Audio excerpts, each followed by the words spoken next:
Right on. Hello, yes. Yes, thank you. Thank you very much for your coming. And so meanwhile, I can introduce. So our next talk, the title is Optimal Interpolation and Variation for DWA 3D methods. And it's our pleasure to have the Professor Amos here today. Professor Amos Knowles is the leader of data assimilation methodology and the training leader at the National Center for Earth Observation. He was also the research scientist at the Metro Office between the 1992 to the 2001. He developed the linear and adjoint methods for the incremental 4D system. He has a joint position in the Department of Mathematics and Statistics, in the Department of Meteorology at the University of Reading. His research interests are mainly focused on the mathematical theories of data assimilation and application to large complex systems. Current research interests include particularly data assimilation for coupled atmosphere ocean systems. So Professor Amos is part of the National Center for Earth Observation, where he has the roles of leader of data assimilation methodologies and joined leading the data assimilation division with Professor Charlie Dance. And it's very our pleasure to have him today and give a lecture. And thank you very much for contributing this course. And please, ahead. Thank you very much. And welcome, it's great to be here. So I have quite a long slot of 1.5 hours. So I propose I have 2 topics, so I will do 1 topic, and then I propose we have a short break, and then I will move on to the other topic. So the 2 topics are on optimal interpolation and then on variational assimilation. So we're going to start by looking at minimum variance estimation and optimal interpolation.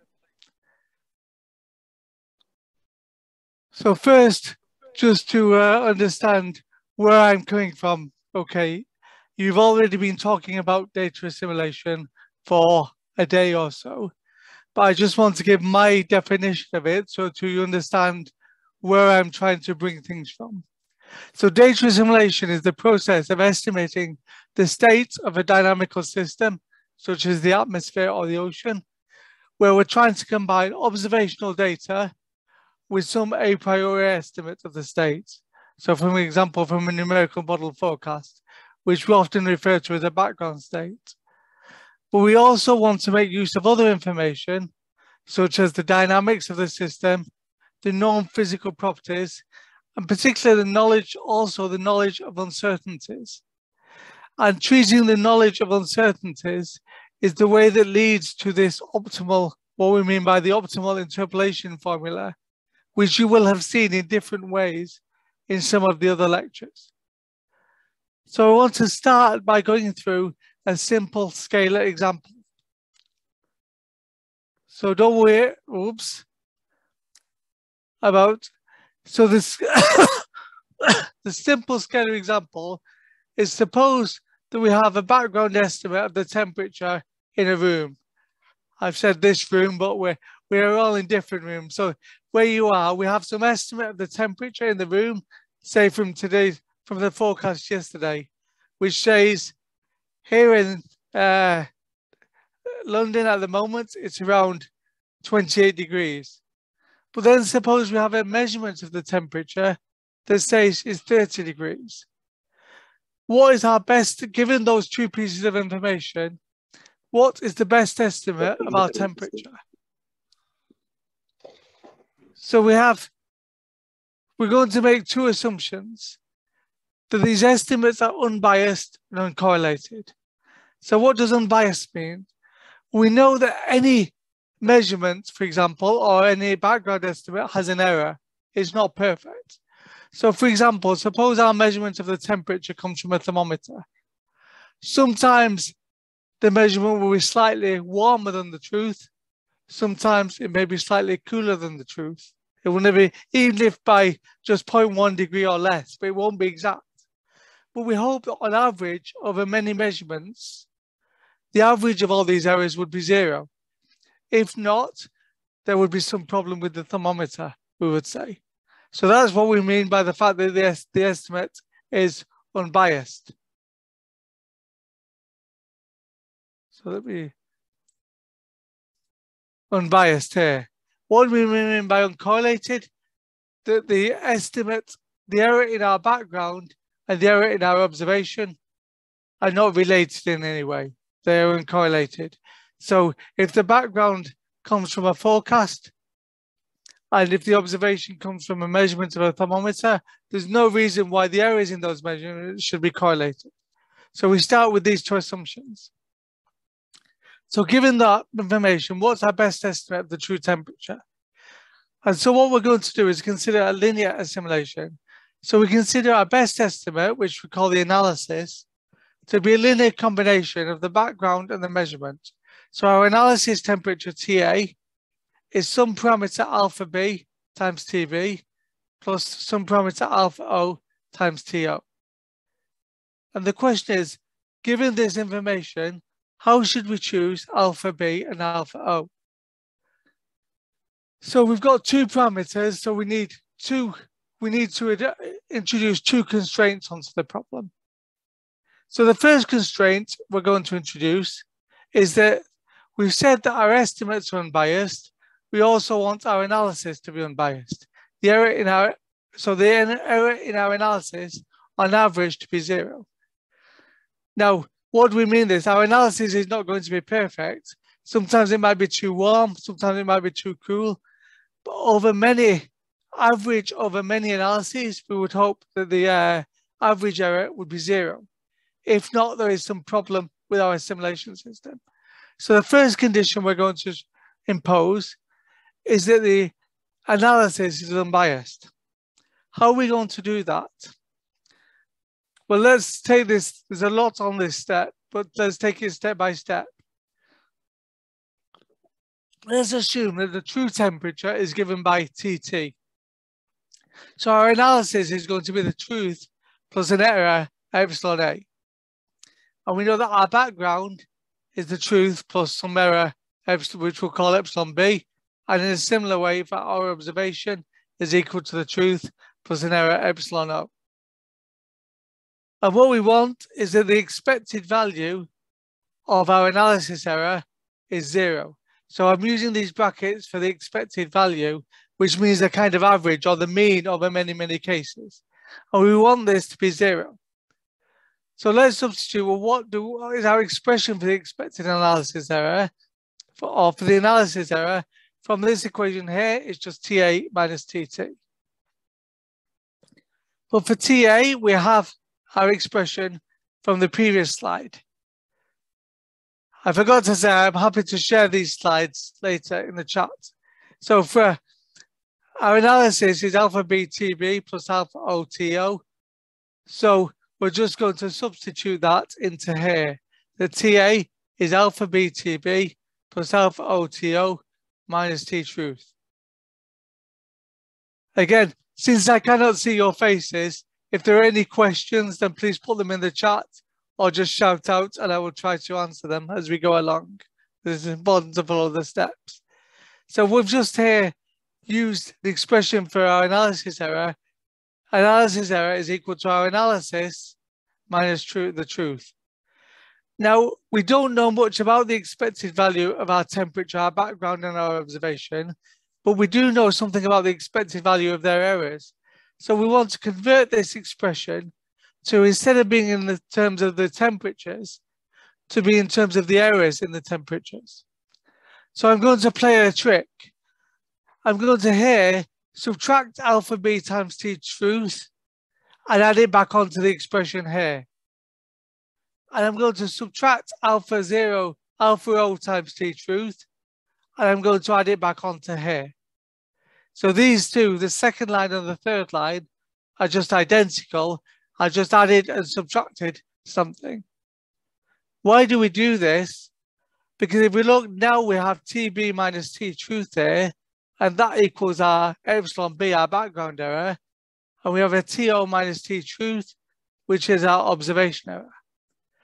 So we can say that the expected value of our analysis error is equal to alpha B times the expected value of our background error plus alpha O times the expected value of our observation error plus this expression, alpha B plus alpha O minus 1 times the expected value of the T truth.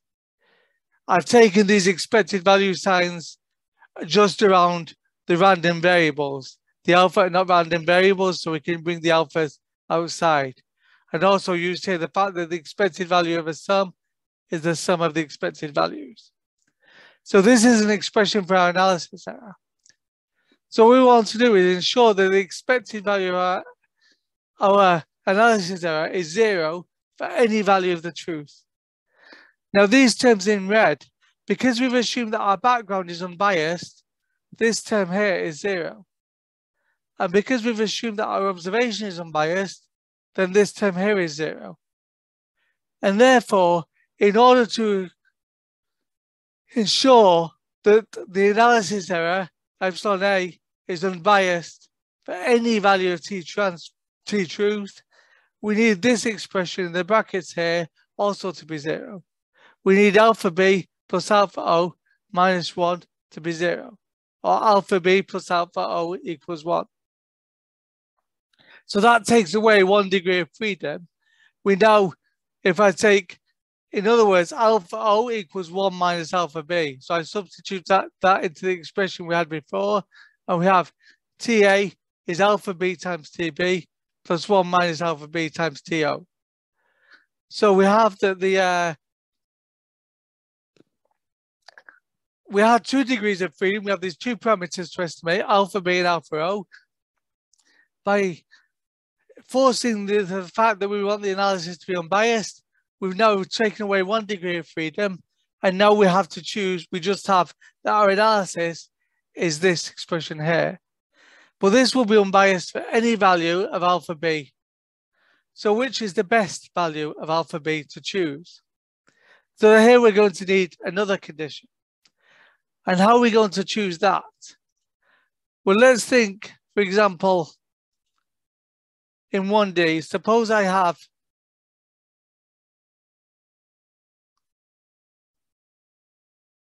this is my error epsilon A, and this is my probability of epsilon A. And this is 0. So if they're around 0, I could have that the error distribution is like that. But I could also have that the error distribution is like that. Excuse my artwork, I'm not the best artist. So which is the best of these? Which do we want? Well, if we look at what's the probability of having, say, this error here, the probability is smaller with the red curve than the blue curve, than the black curve. So the red curve is better. In what way? So how can we measure that it's better? Because the red curve is narrower, it is better. So how can we measure this? In the Gaussian case, we can measure it in terms of the standard deviation, sigma, or its variance, sigma squared. So we can say that both of these are unbiased, but what we want is a solution which gives us the smallest standard deviation or the smallest variance in our analysis. So we're going to introduce that as an extra constraint. We want the uncertainty in our analysis to be as small as possible. That is, we want to minimize its variance. So let's say that the variance on our background error is sigma B squared, and the variance in our observation error is sigma O squared, and the variance on our analysis error is sigma A squared. We want to find the sigma B that minimizes sigma A squared. So let's look into how we do that. So sigma A squared is the expected value of the epsilon A squared, which is simply TA minus TT squared minus T truth. In reality, there's also another term that has the mean of this error, but we've already imposed the condition that the mean on the error is 0, so we can ignore that term. And what is TA? From our previous slide, is this formula alpha b times TB plus 1 minus alpha b times TO is our TA. That's what we had from here. So I'm just substituting that in for TA minus the T truth. Whole squared. And then I'm going to do the same trick as we had last time. I'm going to subtract alpha b times T truth, and I'm going to add it on again here. So I subtracted alpha b times T truth and add it on again here. So again, we have things in terms of errors. So we've got an alpha b, the expected value of alpha b times this, which is epsilon b, plus 1 minus alpha b times epsilon o, all squared, and its expected value. So that's going to give us this squared, which is going to be alpha b squared times the expected value of epsilon b squared. So alpha b squared times sigma b squared from here. Then this term, we have 1 minus alpha b squared times the expected value of epsilon o squared. And the expected value of epsilon o squared from here is sigma o squared. And then we're going to have a term, the cross term, 2 times this times the expected value of epsilon b, epsilon o. But we've assumed that the errors in the background and the observation are uncorrelated, and therefore this term is 0. And so that gives us an expression for the analysis error variance in terms of the background error variance and the observation error variance. How do we find the alpha b that minimizes this variance? So we want the alpha b that makes sigma a squared as small as possible. Well, this is just simple calculus. We consider this as a function of alpha b. So we take the derivative with respect to alpha b and set that to 0. And that gives us, if we work through it, an expression that alpha b must be sigma o squared over sigma o squared plus sigma b squared. You can do that substitution later yourself. So that gives us, and then of course our alpha O is 1 minus that. So our TA is this alpha b times sigma TB plus 1 minus alpha b times TO. And this is known as the best linear unbiased estimate, or the blue. So let's consider this expression for a minute. Suppose that sigma O squared equals sigma b squared. What happens then? So we're saying that the background and the observation are equally uncertain. In that case, this reduces to TA equals a half TB plus a half TO. So that's what we'd expect. If we assume that the background and the observation have the same uncertainty, we just take their average. But what if we think that the observation is much more accurate than the background? If the observation is much more accurate than the background, then sigma O squared is smaller than sigma b squared. So this term is smaller and this term is bigger, and we give more weight to the observation. On the other hand, if the background is much more accurate than the observation, then sigma b squared is smaller than sigma O squared.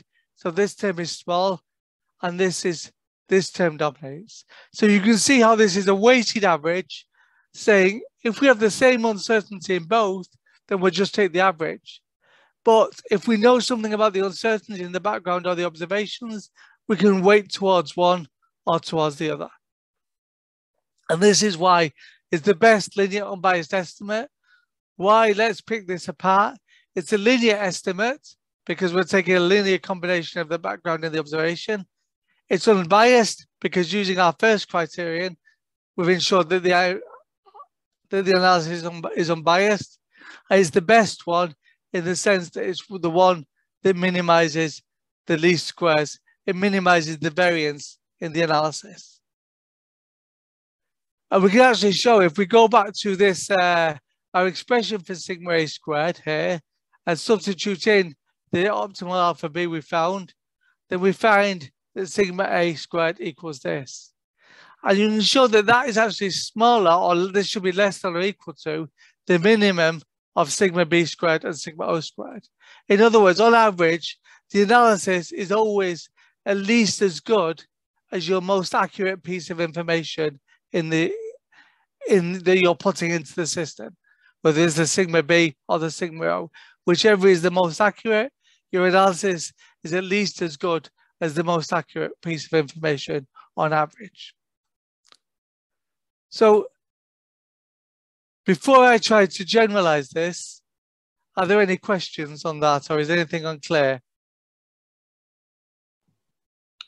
It's a bit clear to me, but thank you. Sorry, you said it's clear? Yes, yes, okay. Exactly what I said. Okay, just wondering if anybody else has any questions.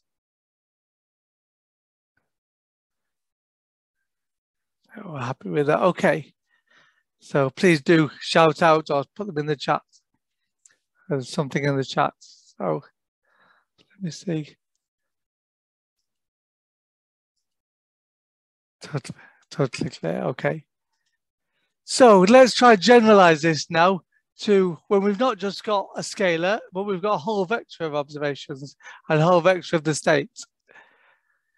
So in order to generalize this, we need to use probability distribution functions, or PDFs, to represent the uncertainty. So we're going to assume that now we have a prior distribution of the state.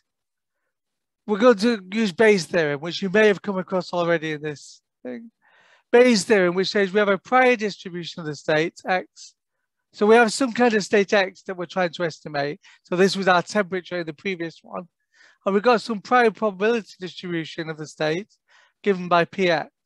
So for example, in the last example, it could have been that X was, that our temperature was, say, a Gaussian distribution with a mean TB and a variance sigma B squared.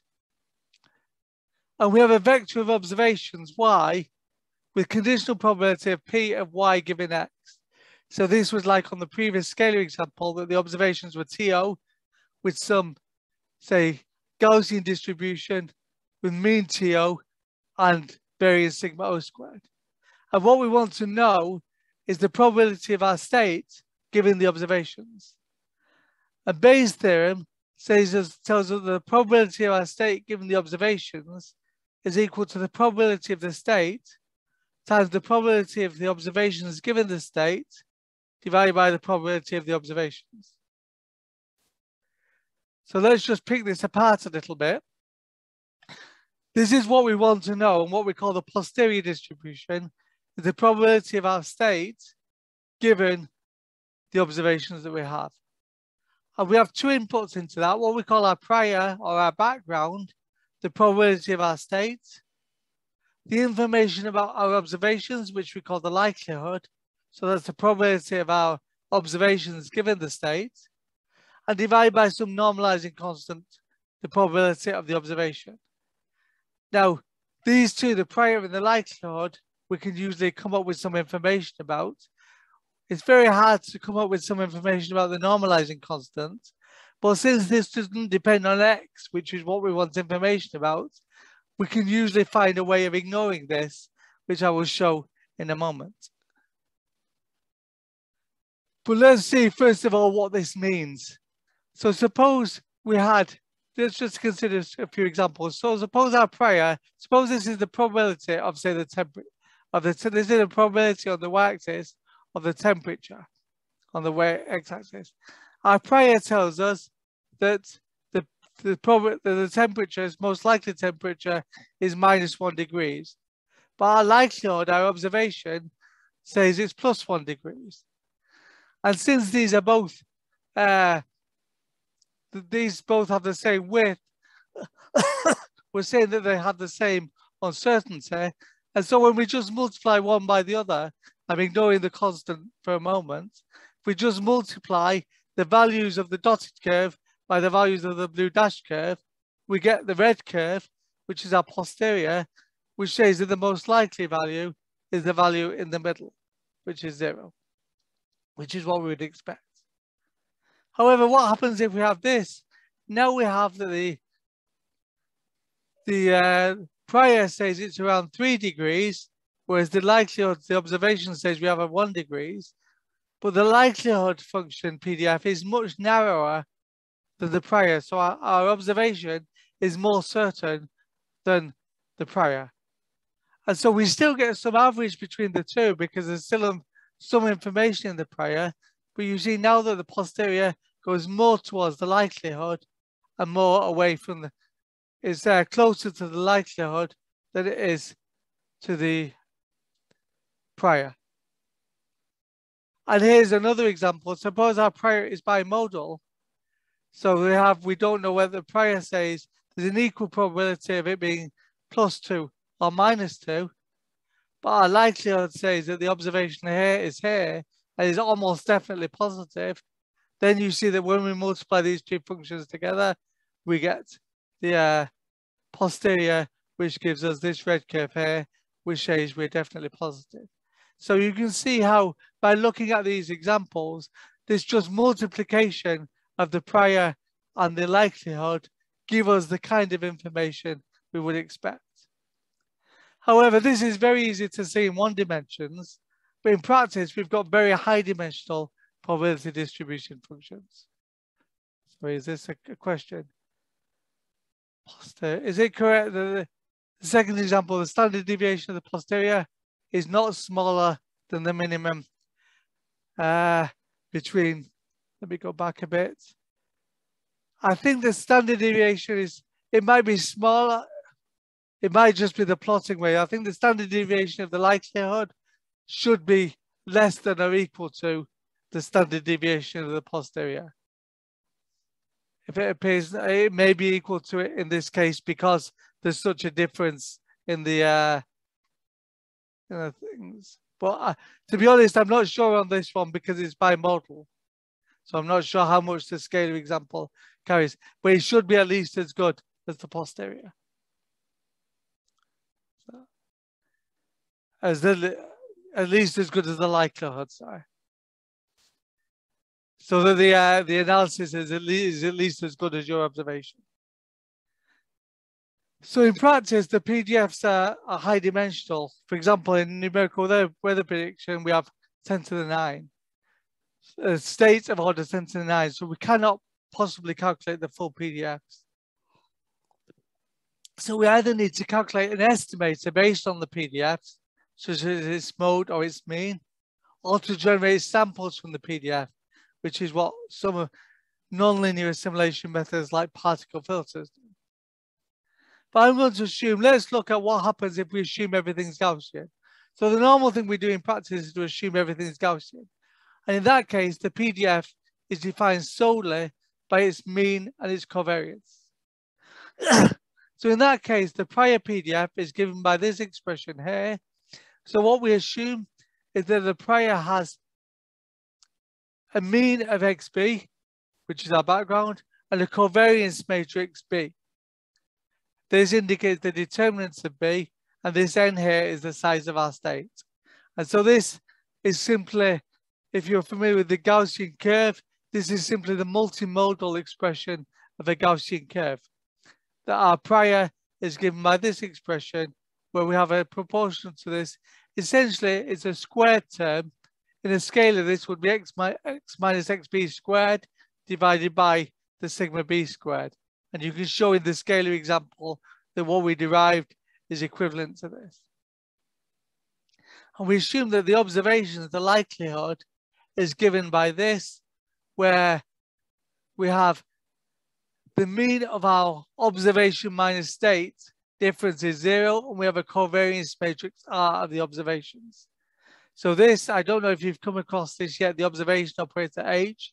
H is the operator that maps our state to the observation space. So if we, for example, if the observation is not at a grid point, then H will interpolate our state to the grid point to compare it with to the observations. But it can also be very nonlinear. So if y is the observation of the satellite radiance, then h would be the operator which takes our model fields, say temperature and humidity, and converts it. It would use a radiative transfer model to convert it to the equivalent of what a satellite would see in the model to compare directly with the observations. So we have these two exponential functions, the prior and the likelihood, and so the posterior is proportional to the multiplication of these. So if we ignore these constants here, and we ignore the normalizing constant, which doesn't depend on x, then the posterior is proportional to the product of this and this. And since we have the exponential, the product of two exponentials is simply the exponential of their sum. So the posterior is proportional to the exponential of this minus a half this term plus this term. Just multiplying these two things together. Just using Bayes' theorem to do px times p of y given x. So then we want to say, okay, that gives us the posterior, but we can't even calculate this. So let's calculate where it's a maximum. So this gives us maximum a posterior probability, or what we call a map estimate. And the map estimate says find the state that is equal to the mode of the posterior PDF. And for a Gaussian case, the mode is also equal to the median. So if we've got a Gaussian, then the mode or the median is the same. I should say that if this h is linear, then the product of these two is also a Gaussian. If h is nonlinear, then the product is no longer a Gaussian. But if h is weakly nonlinear, then it would be, we expect it to be close to a Gaussian. And so we assume things are weakly nonlinear. And so what we're going to do is to find the mode of this PDF, or the state x, which gives us the maximum probability. So we call for this case our probability distribution function, our posterior, our state given our observation, is proportional to the exponential of this state here. And we have minus a half of something. And this is a positive term because we essentially have x minus xb squared. And the B matrix, covariance matrix, is always semi-positive definite. And this is also similar, a squared term with a semi-positive definite matrix. So we have the exponential of minus the sum of two positive terms. And so, since we have the minus here, what will be the state that gives us the maximum probability? The most probable state will be when we minimize this term in the brackets. Because when we minimize this term in the brackets, we'll have the smallest minus exponential, so the maximum probability. And if we minimize this, then we can find an exact solution for this, at least in the linear case. So we have a function j of x. Let's call this in the brackets j of x. So it's x minus xb transpose b inverse x minus xb plus this term here. And the maximum probability will occur when this j of x is a minimum. Now, if h is linear, then we can find an exact minimum for this. And we find that xa is xb plus this term here, this term bh transpose hbh transpose plus r inverse times y minus xb. And this is probably familiar to you from the last lecture, because if you think about the lecture you did on the Kalman filter, this is just a Kalman filter formula, where if you did with the ensemble Kalman filter, instead of the matrix B here, you had the PF matrix coming from the ensemble. And so this, in a sense, is equivalent to what we derived for the scalar problem, but is equivalent to the full problem. And it's called the best. So it's the best linear unbiased estimate for the full problem, or what's called the optimal interpolation solution. In fact, again, another exercise if you want to consider these as scalars, So if you put that xb equals tb, that y equals to, as we had in the scalar, r equals sigma o squared, b equals sigma b squared, and if we just have a scalar, then h is just 1. If you put those values back into here, you'll find that we retrieve exactly what we had in the scalar case for the temperature example before. So this is just a generalization of what we've done before. But note the size of these matrices. We can't, apart from the fact that we've assumed that H is linear, if our state, for example, is of order 10 to the 9, then this matrix B is a matrix of 10 to the 9 by 10 to the 9. So this is impossible even to calculate or store or do anything with. We cannot calculate the solution in terms of this formula exactly. So there are approximations. So in the early days of assimilation, and occasionally people do use things what people termed the optimal interpolation, where they divided their domain into smaller matrices and calculated this exactly for smaller matrices. Whereas what people were, the other possibility is to use an approximation of this B and use the ensemble as you saw in the last lecture.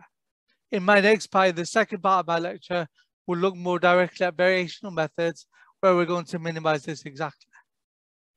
But before we do, I want to consider the importance of this matrix B or the covariance matrix. Because this matrix is essential to anything you do in data assimilation. And what we're going to consider is, suppose we have a state, our state X, which is very large, but we just have one single observation of the kth component of the state vector. So in that case, our H operator is given by a vector of mainly zeros, but just with a 1 in the kth entry. So if you imagine, if you multiply this H by your X vector, you will just pick out the kth component of the state vector that you could compare with your observations. And we're going to suppose that this observation has area variance sigma O squared. And what is the analysis? So what does this blue, this optimal interpolation analysis give us for a single observation? So here we have the blue formula that I derived a couple of slides ago. Now, if H is the operator that I said a moment ago, where we have these zeros, but just with a 1 in the kth component, then this BH transpose essentially just picks out the kth column of B. So you can consider a matrix B, and you multiply it, post-multiply by a vector, which is mainly zeros, apart from just 1 in the kth entry, you will get the kth column of B. And in a similar way, then pre-multiplying that by the H will give us the KK entry of B. And so this will be just a scalar, which will be our variance, our kth entry on the diagonal of the B matrix. And in this case, our R matrix, because we've just got a scalar, is our observation variance sigma O squared. And our HXB is again just picking out the kth component of our vector XB, which I look in this way. So that means that our analysis error is given by this. So this corresponds to the kth column of B, and everything else here is going to be a scalar. So we're going to get the kth column of B, and then we have our difference between our observation and our background. Remember, we just have one scalar observation divided by, and we have this, we get the sum of the variance of the background and the observation. So this means that the analysis increment is proportional to a column of B. So for example, at the kth state BK, we have the update for our XAK, for example. But XA1 minus XB1, in other words, how are we going to update the first component given an observation of the kth component depends on this correlation B1K. So if this B1K is 0, that tells us that given our observation of the kth component of the state, we don't update the first component of the state. But if this B1K is non-zero, that means that given given an observation of the kth component of the state, we also update the first component of the state. And given if B2K is non-zero, given an observation of the kth component of the state, we also update the second component of the state, and so on. Now, why would this be important? So this means the prior error covariance affects the analysis in two ways.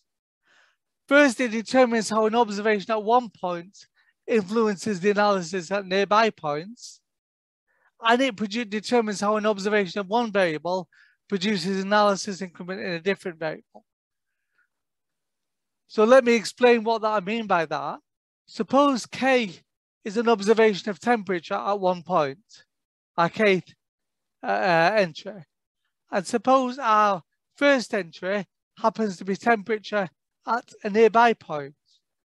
Then that tells us how we should, given an observation of K at the temperature at one point, how we should update the nearby points.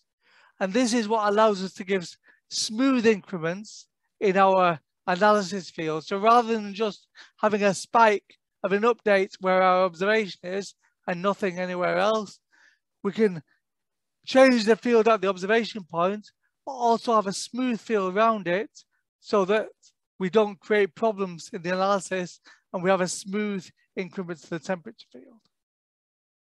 And suppose, for example, our YK is again a temperature observation at a certain point, but our second, sorry, I don't know what's happening with the laser, if I say, but our second component here happens to be, let's say, pressure at the same point. Then this correlation B2K says, well, given an observation of the temperature at one point, how should we update the pressure at the same point? And so this allows us to build in multivariate relationships between variables so that we can get information about variables we've not observed from variables we have observed. So for example, in the atmosphere, we know there's a relationship between the pressure and the wind. And if we observe the pressure, it tells us something about the wind. And this is what allow these correlations are what allow us to update the pressure, or say update the wind given an observation of the pressure, etc., etc. So the prior covariance matrix, which I've found here, which we've talked about here, is something fundamental. So when it appears in this formula here, which seems something, say, innocuous and just something, just one element of the problem, when we come to actually solve this problem, the specification of these B matrix is fundamental to how our analysis behaves. So that is the end of my first lecture. Are there any questions on that part of the lecture before we have a short break and go on to the next lecture?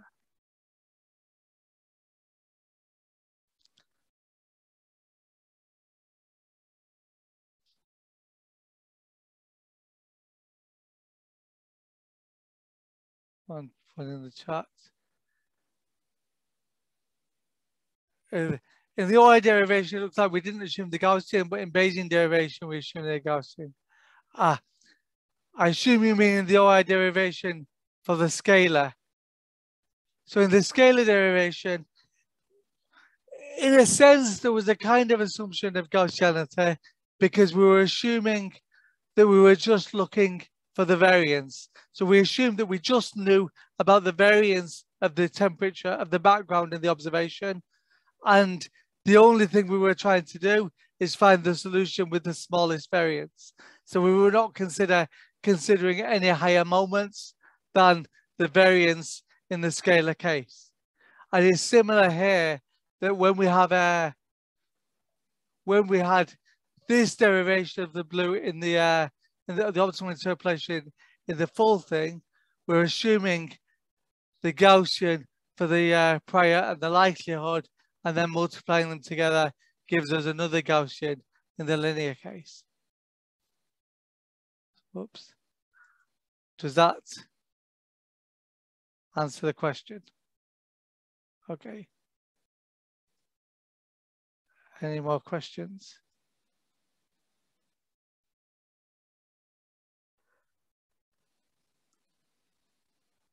Okay, I suggest we have a short break because 1.5 hours is a long time. So let's have a short break for, I don't know what we want to do, 5 minutes or 10 minutes.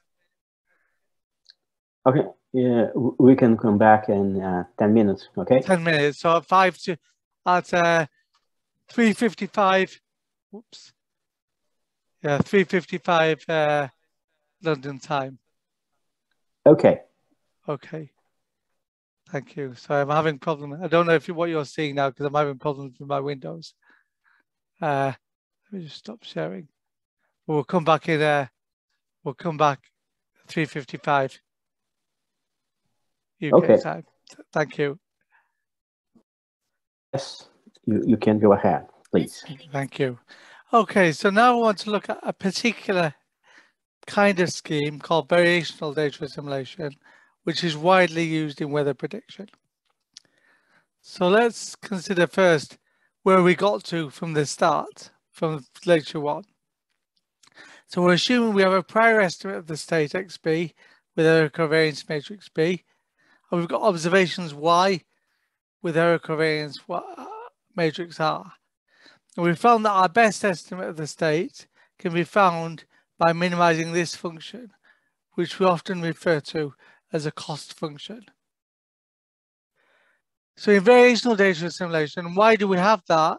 Because minimizing this function is the function that gives the maximum a posterior probability. And we looked in the optimal interpolation of finding an approximate minimization to this function.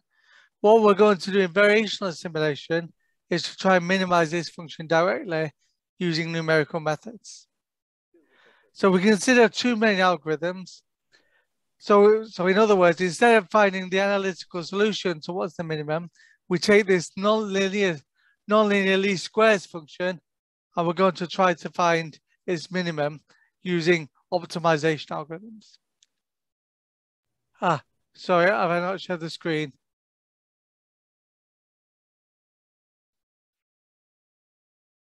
Apologies. Okay. So let me say that again. So we said from the first one that we know. So we have this, we're finding given the prior estimate XB with error covariance B and the observations Y with error covariance matrix R, our best estimate is given by the minimum of this cost function, which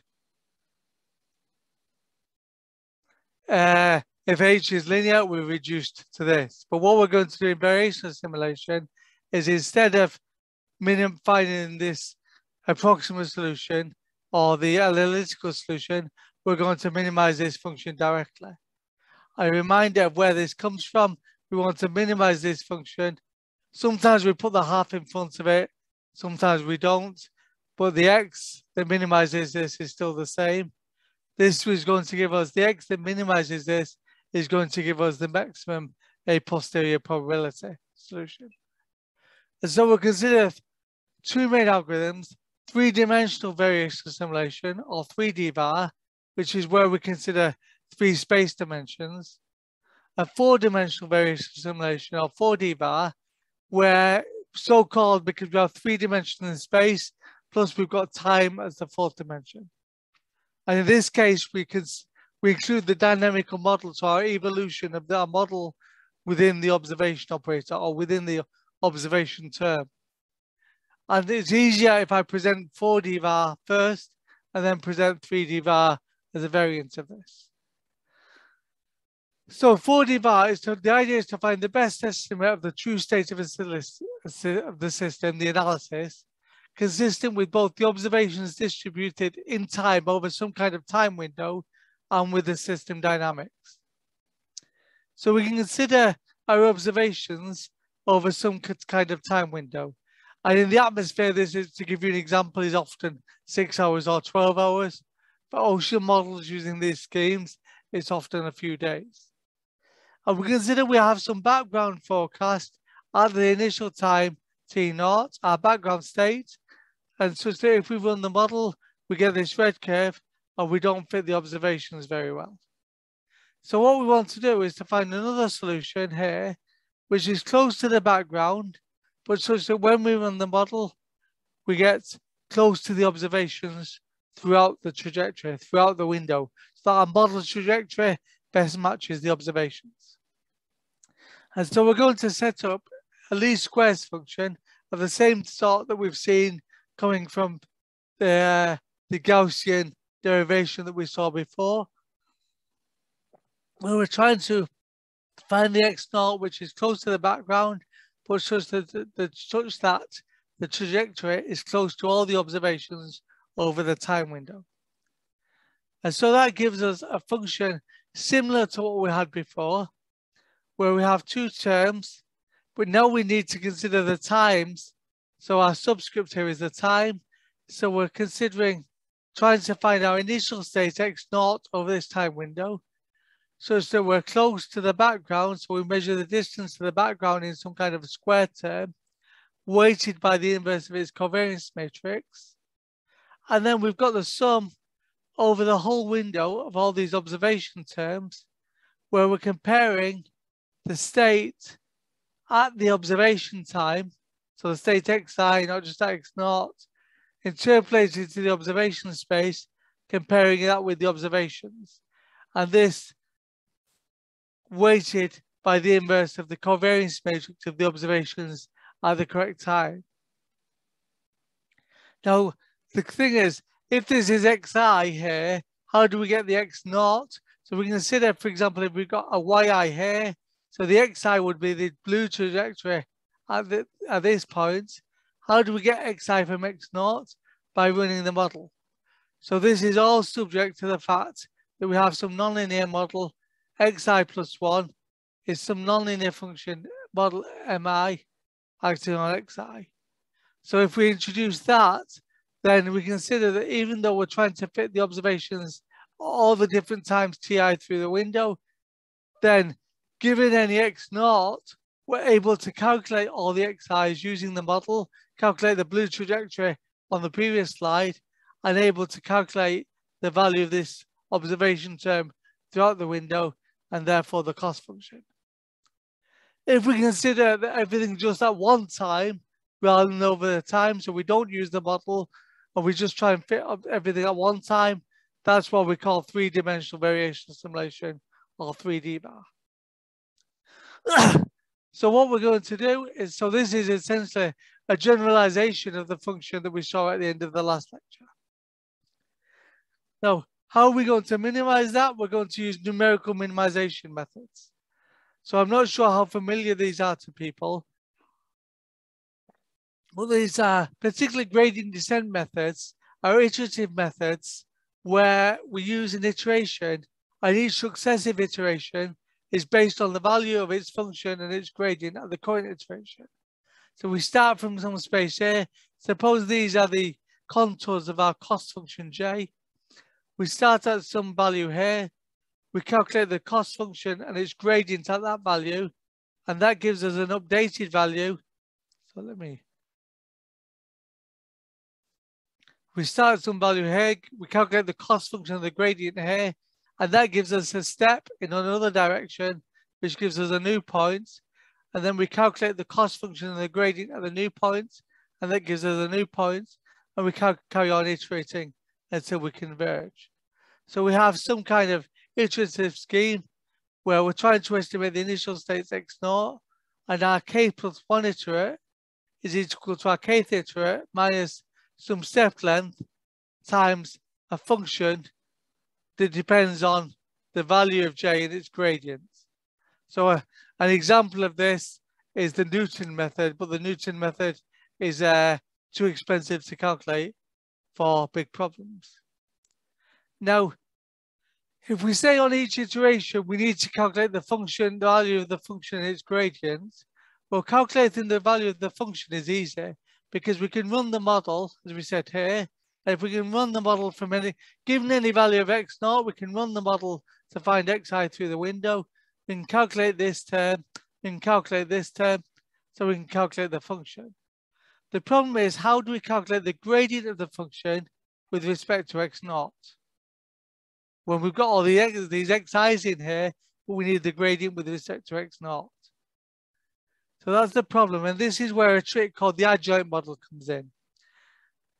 Now, we introduce here the method of Lagrange multipliers. I'm not sure how familiar this is to people, but I've sent the slides which will be put on the drive, and I've also sent a separate illustration of Lagrange multipliers to try and explain this a bit more. So if Lagrange multipliers allow us to add a constraint on the problem. So we introduce a Lagrangian, which is a function of all our states xi, plus these Lagrange multipliers, which is our original function that we want to minimize, plus our constraint. And our constraint is that xi plus 1 is equal to I of xi, or that this is 0. And these are pre-multiplied by the Lagrange multipliers. And if anybody is familiar with calculus of variations, then what you need to do to get the necessary conditions to minimize the cost function subject to the constraint are found by taking variations or derivatives with respect to the state and with respect to the adjoint variables. And what this gives us, variation with respect to the lambda just gives us, if we take the derivative of this with respect to lambda and set it to 0, we just get our original constraint, xi plus 1 equals m of xi. If we take the derivative of this expression with respect to xi, we get this expression for the lambdas, which is something going backwards in time, that our lambda I is our m transpose times our lambda I plus 1 minus this term depending on the observations.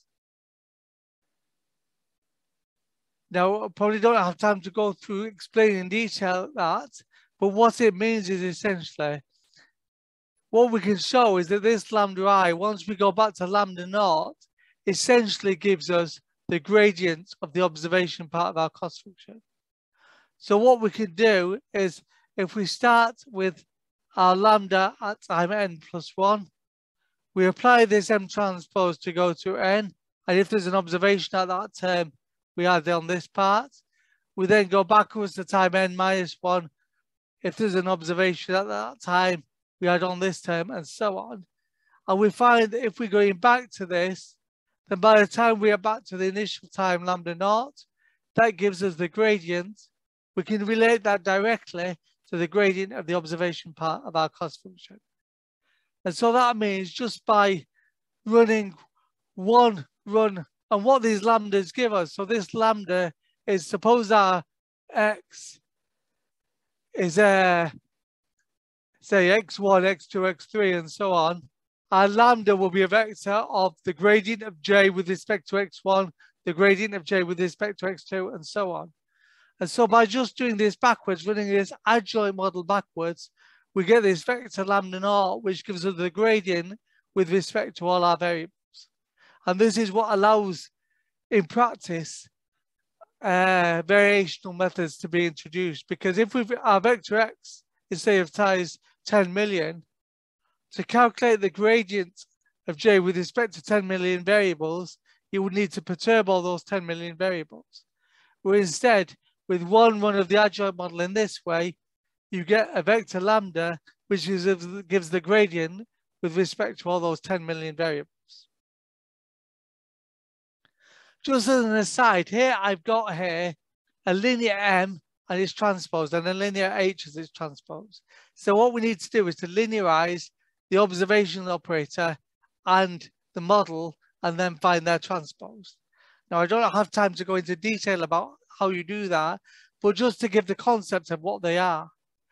Suppose our x was the east-west component of the wind u and the northwest component of the wind v. And what we observe is the wind speed. So in that case, our y, what we're observing, how do we relate our model variables to what we're observing? How do we calculate the equivalent model wind speed given our u and v? What we would do is take the square root of u squared plus v squared. So that would be our h operator.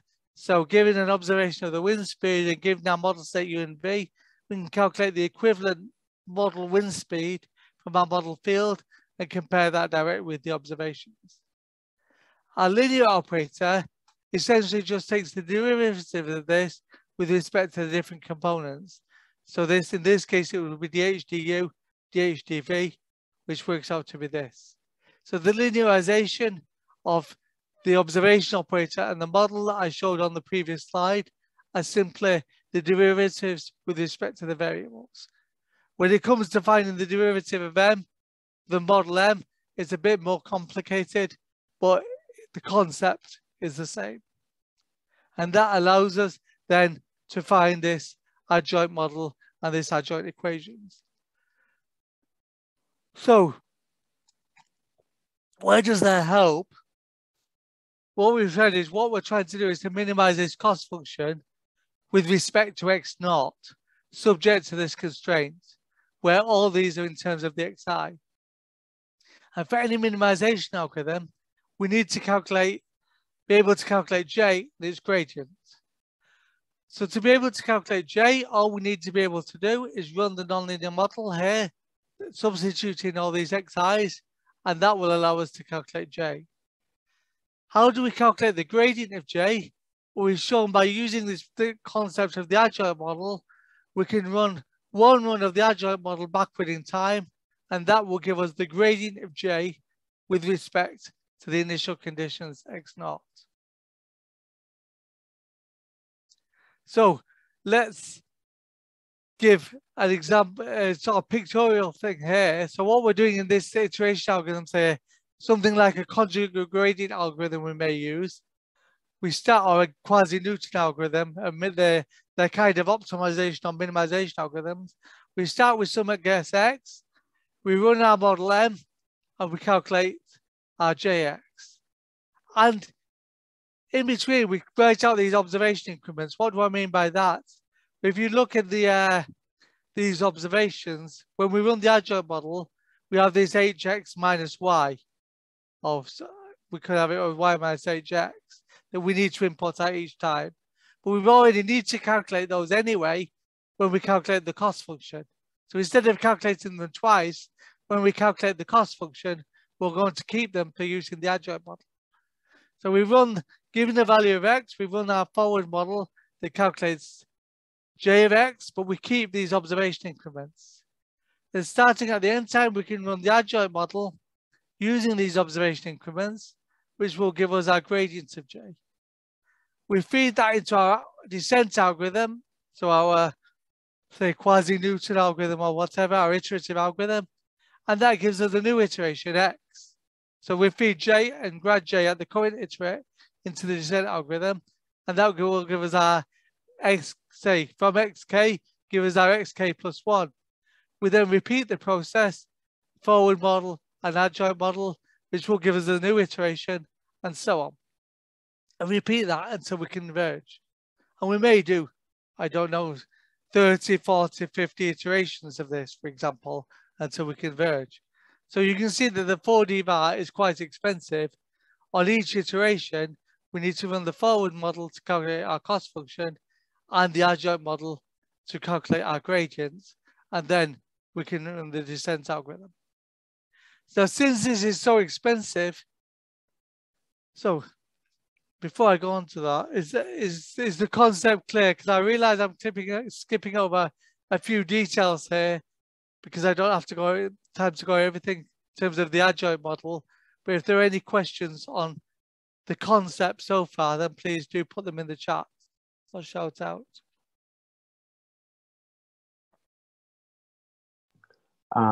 Related to adjoint equations. Yes. It's initial differential equation or final differential equation. Sorry, what do you mean by initial or final? Yeah, well, because in general, when I'm going to derive the adjoint equations, I drop in a differential equation. So this is initial differential equation, not final differential equation. Sorry, say that again. I lost you there.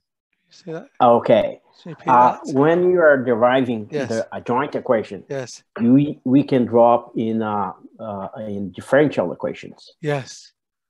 Okay. Okay. And so this differential equation is an initial one or a final differential equations, because you are dealing with a time period.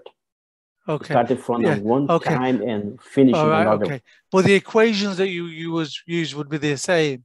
So say, for example, I'm doing an advection, then I'm advecting a quantity from one time to another, but it's the advection equation is still the same. I don't have a different, or my model, if I'm modeling the atmosphere over 6 hours, my equations for the atmosphere are still the same at the initial time and the final time. Okay. But you're linearized about a certain state. Got it. Okay. Why it needs to be backwards?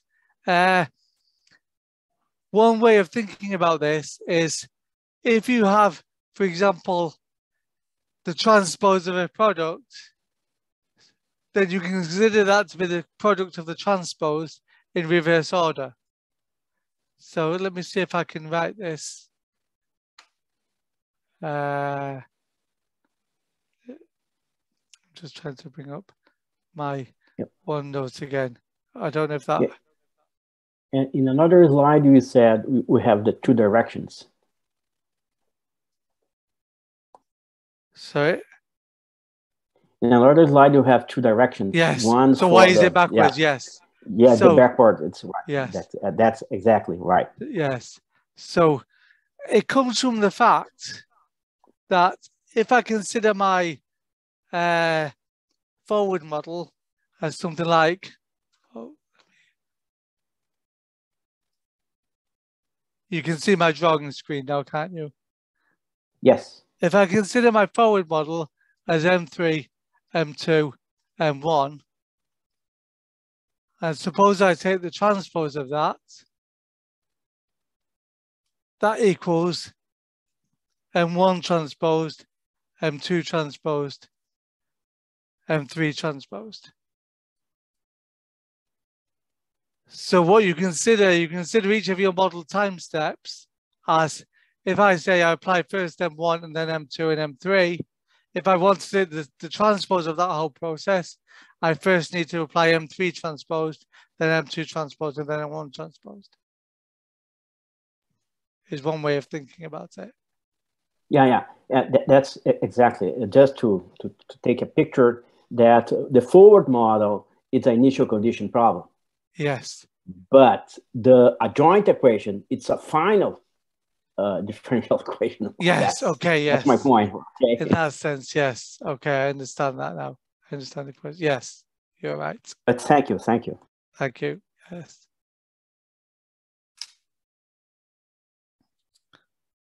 So this is quite expensive to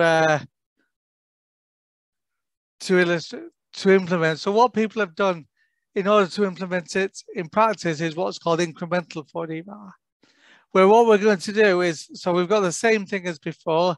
We have observations over some time period. We have our background at the initial time that we can run for, and we want a better fit of the observations. What we're going to do is to find a linearization, linearize our cost function around this background trajectory to get a small increment. And then we'll minimize with respect to that increment a linear cost function. I add it back onto our background and then run the model again. And then what we're going to do is, okay, now I'm going to linearize around this function and find a small increment to this, which will give me another one, and so on. And then if I linearize around this, I will eventually get back to what I had before. So before considering why this is better, let's just look at the maths of that. So what I have now is a series of linearized problems which depend on this outer iteration k. So this k now is which of these curves I'm doing. The background will be 0. This is at my curve 1. This is my curve 2, and so on. If I linearize, so I'm looking for an increment to my curve k. If I linearize the function I had before, I get this form where I'm looking to an increment to the background, where I've got my background and my current estimate of the initial states. I'm looking for an increment to my observations, where this GI is representing the difference between my observations and the current state about which I'm linearizing. Probably take time to work through the details here. And this is subject to the fact that I assume that my increment is evolving according to the linear model, which we call the tangent linear model. So what I can do is minimize, so I linearize this around my current value of x naught k, my current trajectory, evolve from that, find an increment, which gives me one, well, the current trajectory is one of the lines on the previous slide, find an increment and add it onto my current guess at the initial time to produce a new trajectory, and then I can linearize again around that trajectory to find a new increment and repeat this in time as on the previous slide. So each of these x naught k would be here. We'd have x naught 0, k equals 0, k equals 1, k equals 2, and k equals 3. And each time we're linearizing and then around the total trajectory and getting a small minimizing with respect to an increment. Now, why that seems a lot more complicated than what I've presented so far. So why do we do that? Well, there's several things. First, that means the inner loop cost function is linear quadratic as far as a unique minimum. So whereas before we had nonlinear terms, now everything in here in this function is linear because we're minimizing with respect to delta x, and the only nonlinear things are with respect to the x, which we're keeping fixed. So we're minimizing with respect to delta x. Everything is linear in delta x. So we have a linear quadratic inner cost function, and so we have a unique minimum. And so we can use things like algorithms such as the conjugate gradient method. The big advantage of this is that we can make simplifications to the linear model. And this is what's done in weather forecasting. So using a low resolution model or a simplified model.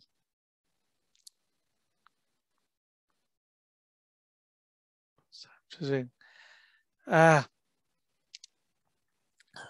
was just reading the chat. So for example, in here, even though in order to get these xi's and to get the different, so in order to get these different trajectories, I've run the nonlinear model, and that has given all these xi's that we're comparing the observation trajectory with, the observations with. When I run the nonlinear model here, I've assumed here that this m is the exact linearization of the nonlinear model that I'm using in here. But in practice, it doesn't need to be. We can show theoretically that if it is, then this corresponds to a certain numerical method and we can guarantee convergence under certain conditions. But in practice, what we do is that this m and this delta x are calculated at a lower spatial resolution than the big X, and maybe even simplifying this model with respect to what the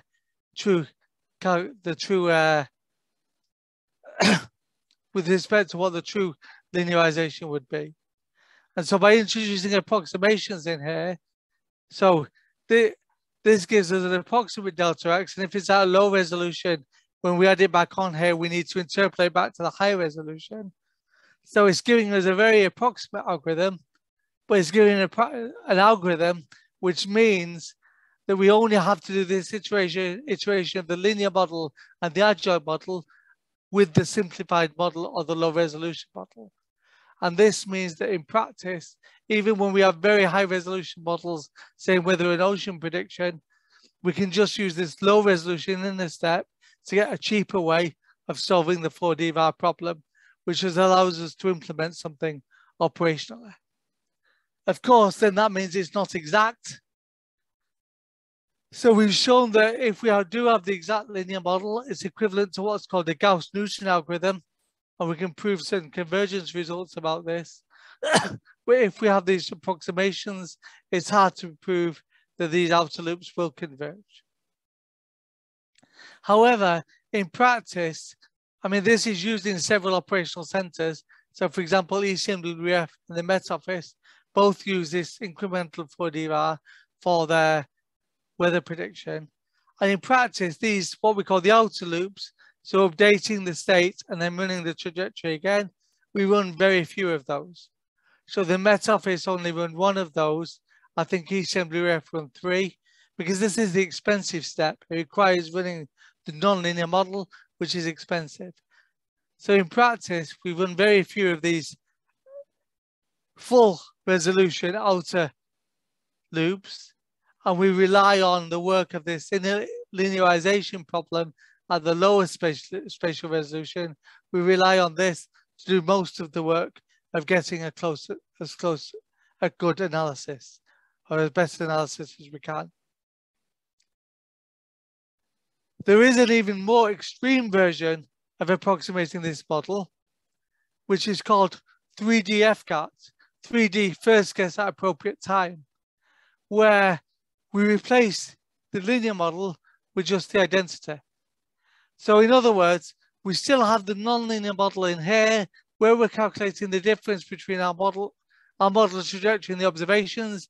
We're still evolving that with the nonlinear model, but we assume that the perturbations evolve in the window according to this trajectory, according to this equation, that's just the identity. Now that may seem very extreme, and certainly with weather forecasting, it would be very extreme. But there are occasions when this is not so extreme. So for example, if we think of ocean data assimilation, then the model evolves the ocean evolves often on the scales that we're working on. The ocean is often slowly evolving, and often we do make this approximation. And why is this approximation useful? Because it means you don't have to derive the tangent linear model M, and you don't have to derive its adjoint model M transposed. You still need it for H, but you completely eliminate the fact of needing to derive the adjoint model. Now, of course, as I said, it's a very extreme approximation, but if you can assume that your perturbation is slowly evolving, and things like the ocean, you can assume this, then sometimes this approximation can be a step towards 4D VAR, or a step beyond 3D VAR, because you're still using the nonlinear model in here. So it's a step beyond 3D VAR, but which allows you to make that step to something better, but without going through all the effort to derive a linear model and an adjoint model. So in practice, it's one of the properties of 4D VAR. Why is it useful? Well, as an advantage over some of the other methods of the 3D VAR, the observations are treated at the correct time in a time window, which helps us also to use the information about how information evolves. The fact that we're using the dynamics means more information can be obtained from the observations. So the fact that, for example, if over a window we have, say, that the pressure is increasing and we have a sequence of pressure observations, 3D VAR cannot use that information, whereas 4D VAR, because it sees all the observations together, can see that the pressure is increasing and can somehow use that information together with the model to gain more information from the observations. We have the property that the covariance are implicitly evolved. What do I mean by this? So we saw at the end of the first lecture that in, say, an optimal interpolation and 3D VAR is the same, then the analysis increments, so the difference between the analysis and the background, are proportional to a column of the background error covariance matrix. Hopefully you saw in the Kalman filter lecture that you can involve these covariances, and there is a formula for evolving the covariances in the Kalman filter using the linear model. It's actually the linear model times the covariances times the adjoint model. So you can get some kind of flow dependence of the covariances. 4D var within the way it works implicitly does this. So the observations later in the window include not just your background covariances, but your background covariances evolved by the model. And so this allows 4D var to give a better, more dynamical response to the observations than just something like 3D var.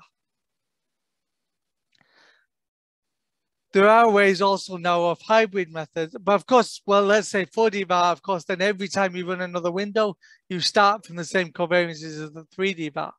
But there are now what we call hybrid methods, which are trying to combine these background error covariance matrices with some flow dependence.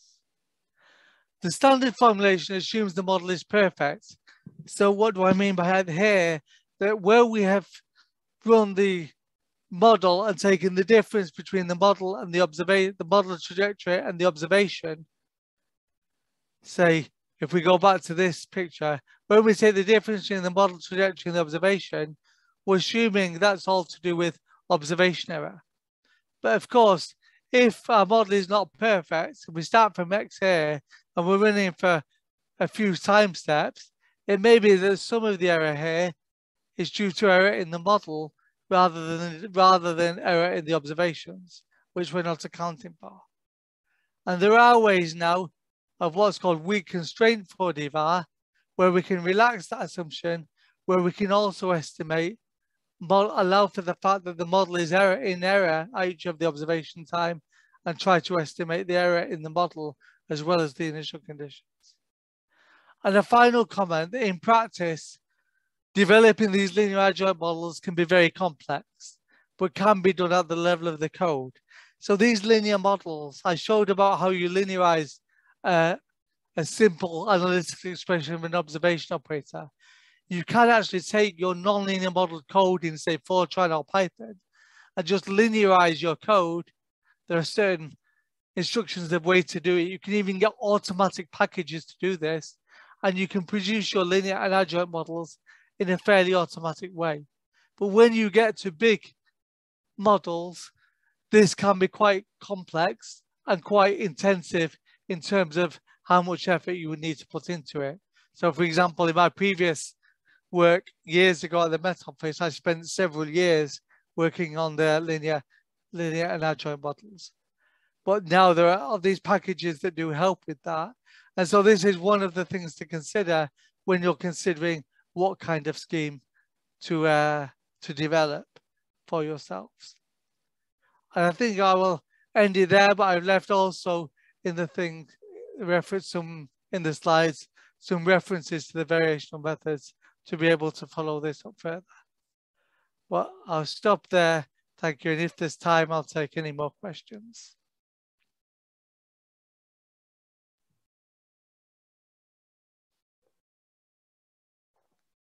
I have one question, Amos. Yes.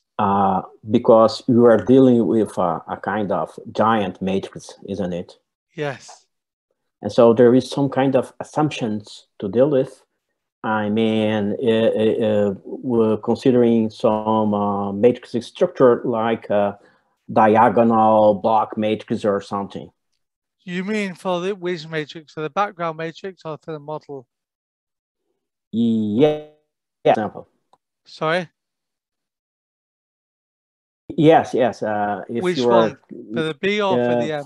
B, because R is I think that is one diagonal matrix, yes. right? Okay. And B, that is the point, right? Okay. Because M is, well, you can do some kind of assumptions, but how about B? Okay.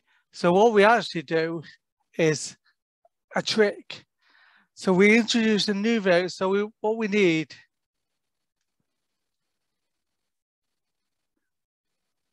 is, you scroll down. So what we actually need is, let's say, b to the minus a half times delta z, or b to the minus 1.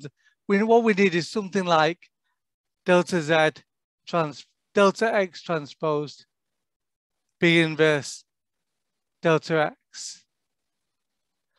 And what we do is in practice, we introduce another variable, delta z equals, let's say, if we introduce another equals b to the minus a half delta x, then this just becomes delta z transpose delta z, which gets rid of the B matrix. But what we've actually done is put it here. Now, what we actually do is to say, okay, let me define a transform, let's say u delta x. So what I'm going to do, I'm choose these, where these delta z's, the B matrix has disappeared, so they're uncorrelated. So what I do in practice, I choose some variables delta z that in practice I assume to be uncorrelated from physical principles. So in the atmosphere, we might have some things like stream function and vorticity potential, but it's a big assumption. I then define a transformation from my original variables to the variables that I'm assuming to be uncorrelated. And then I write down the everything, my cost function, completely in terms of delta z. And what that means is that I can, so I may have written this the wrong way around. But what it means is that I can then get all I need to define. That means I no longer need to define a B matrix, but all I need to do is to be able to define this transformation here. And so what we do in practice, again, is, so I think in practice, I think it's the other way around. Delta x equals u delta z. So in practice, all I need to do is choose the variables that I assume will be uncorrelated for previous, that I assume will be uncorrelated based on physical principles, define a way of transforming from those variables to my state variables, which I can do using my laws of physics. And then I have a cost function that doesn't need specifying B. Instead, what I need to do is apply this variable transformation.